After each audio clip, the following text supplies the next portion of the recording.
अस्सलाम वालेकुम everyone, this is D2 exercise 1C question number 4 हम इसका कर रहे हैं, जिसमें हमें बताया जा रहा है कि अगरचे Q is inversely proportional to P, और इन्वर्सली प्रोपोर्शनल के लिए आप जानते हैं कि हम क्या इस्तेमाल करते हैं, Q is inversely proportional to P, यानी कि डिनोमिनेटर में आएगा। अगर डायरेक्टली होता तो सामने लिख देते, ऊपर कुछ नहीं है तो 1 लिखेंगे। और आप ये बात अच्छी तरह जानते हैं कि जब आप डायरेक्टली प्रोपोर्शनल का साइन हटाते हैं तो उसकी वजह से इज़ इक्वल्स टू और K आ जाता है, ठीक है।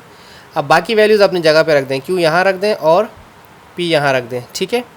उसके बाद फर्दर वो कहते हैं कि Q की वैल्यू 0.25 और P की वैल्यू है 2। कोई मसला नहीं, हम Q की वैल्यू रख रहे हैं 0.25 और P की वैल्यू रख रहे हैं 2, ठीक है।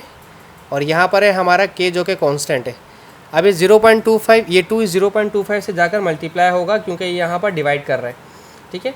अब 0.25 को जब आप 2 से मल्टीप्लाई करवाएंगे तो 0.25 और 0.25 0.5 हो जाएगा, तो K की वैल्यू 0.5 या 1/2 भी आप लिख सकते हैं, ठीक है। पहली तो कंडीशन हो गई। अब हमारे पास फर्स्ट पार्ट आप पूछ रहे हैं express Q in terms of P। Q का आंसर देना है बट उसमें P आना ज़रूरी है, ठीक है।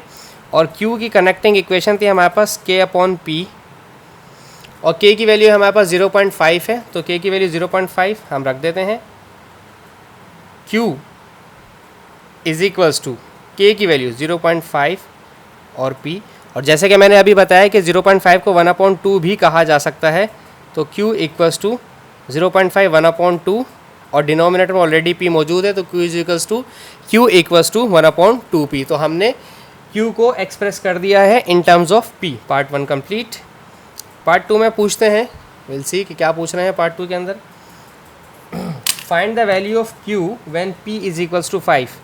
अगर P 5 है तो, ठीक है, कनेक्टिंग इक्वेशन क्या थी, ये रही, Q is equals to 1/2P। Q equals to 1/2P। P को रिप्लेस करना है 5 से, Q इक्वल्स टू 1/2, P की जगह रखेंगे 5, तो ये हो जाएगा 1/10। Q इक्वल्स टू 1/10, और अगर आप इसको उसमें देना चाहते हैं तो ये 0.1 हो जाएगा।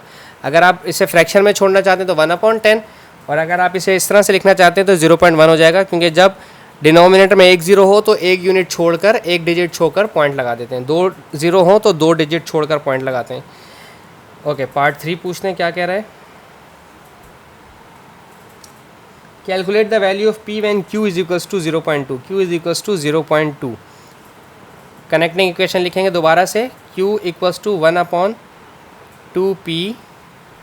Q की जगह 0.2 रखेंगे, यहाँ रख देता हूँ 0.2, 1/2P। 0.2 का मतलब होता है 2/10, ठीक है, 2/10 इस तरह से, सही है, क्योंकि यहाँ से जब आप पॉइंट हटाएंगे तो नीचे आ जाएगा 1 0, पॉइंट की वजह से 1, और पॉइंट के बाद 1 डिजिट है इसने डिनोमिनेटर में 10, और यहाँ दूसरी तरफ 1/2P एज इट इज़ रहा, ठीक है। 2 डिवाइड कर रहा है, वहाँ जाकर करेगा मल्टीप्लाई, तो हो जाएगा 2 2 4, 4/10 इक्वल्स टू 1/P, सही, 4/10 इक्वल्स टू 1/P।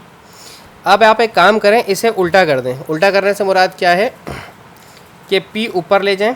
जब P आप ऊपर लेके जाएंगे तो यहाँ पर ये वैल्यू भी उल्टी हो जाएगी, 10 ऊपर आ जाएगा और 4 नीचे चला जाएगा, ठीक है। अब अगर आप 10 डिवाइड बाई 4 करते हैं विदाउट कैलकुलेटर लाइक दिस, 4 2 ज़ा 8, 10 में से 8 गया 2 बचा, पॉइंट लगाएं, 0 बढ़ाएं, 4 5 ज़ा 20, तो आपका आंसर क्या आ रहा है 2.5। तो P की वैल्यू क्या आ रही है 2.5, ठीक है जी, ये P की वैल्यू आ गई। ये वाला समझ में ना आया हो तो देख लीजिएगा, मैंने ये वैल्यू उल्टी करी तो उसके साथ साथ ये भी वैल्यू उल्टी कर दी। डिनोमिनेटर में 1 लिखते नहीं है इसलिए मैंने नहीं लिखा, ठीक है जी। Thank you so much for watching my channel. अल्लाह हाफिज़।